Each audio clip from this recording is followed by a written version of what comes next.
শ্রদ্ধা রেখেই বলতে চাই, মাননীয় সংসদ সদস্য বয়সে আমার বড়, তিনি মুক্তিযুদ্ধে তার অবদান সব কিছুই বলেছেন, কিন্তু নিজের অবদান বলতে গিয়ে আরেকজনের অবদানের উপরে হাতুড়ি পিটানোর অধিকার কাউকে দেওয়া হয়নি।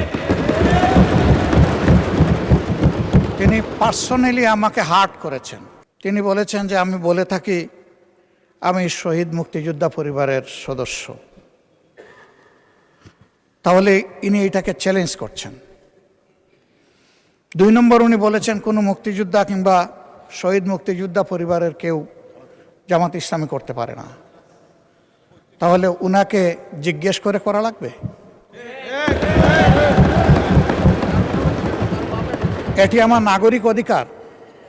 আমি কোন দল করব, কোন আদর্শ আমি অনুসরণ করব, এর উপর হস্তক্ষেপ করার ন্যূনতম কোনো অধিকার রাষ্ট্র কিংবা সংবিধান কাউকে দেয়নি। আমি এটার তীব্র নিন্দা জানাই।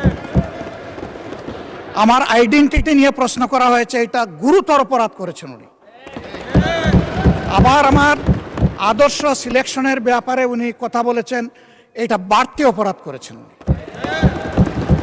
আমি অনুরোধ করব মাননীয় স্পিকার, তার এই অসংসদীয় অংশটা এখান থেকে যেন এক্সপাঞ্জ করা হয়।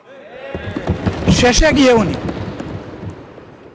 আমরা খোলা মনে এই সংসদকে ফাংশনিং করার জন্যে বর্তমান জ্বালানি অব্যবস্থাপনার সংকট যেটাই বলি, সেইটার ক্ষেত্রে আমরা এগিয়ে এসেছিলাম, খোলা মনে কথা বলেছি, নোটিশ নিয়ে আলোচনা হয়েছে এবং পরের দিন এসে মাননীয় প্রধানমন্ত্রী একটা প্রস্তাব দিয়েছেন, আমরা সাথে সাথে এটা গ্রহণ করেছি।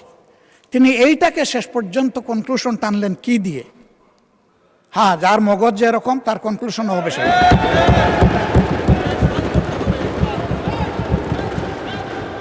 তার মতো একজন প্রবীণ ব্যক্তির কাছ থেকে, রাজনীতিবিদদের কাছ থেকে আমি এই ধরনের আচরণ আশা করিনি। আমরা এখানে প্রথম দিনই বলেছি ভালো কিছু শিখতে এসেছি।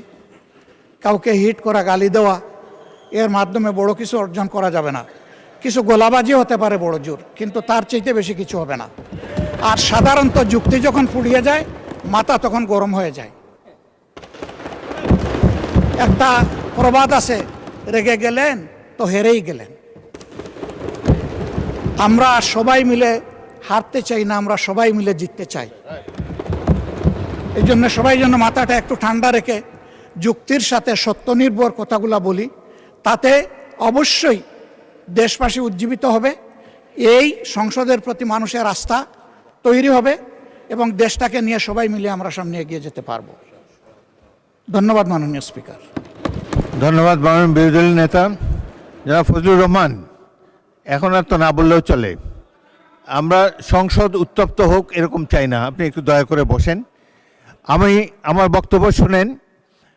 জনাব ফজলুর রহমান যে বক্তব্য দিয়েছেন তার মধ্যে যদি অসংসদীয় কোনো কিছু থাকে সেটা এক্সপাঞ্জ করা হবে, এবং মাননীয় বিরোধী দলের নেতা যে বক্তব্য দিয়েছেন তার মধ্যেও যদি কোনো কিছু অসংসদীয় থাকে সেটিও এক্সপাঞ্জ করা হবে।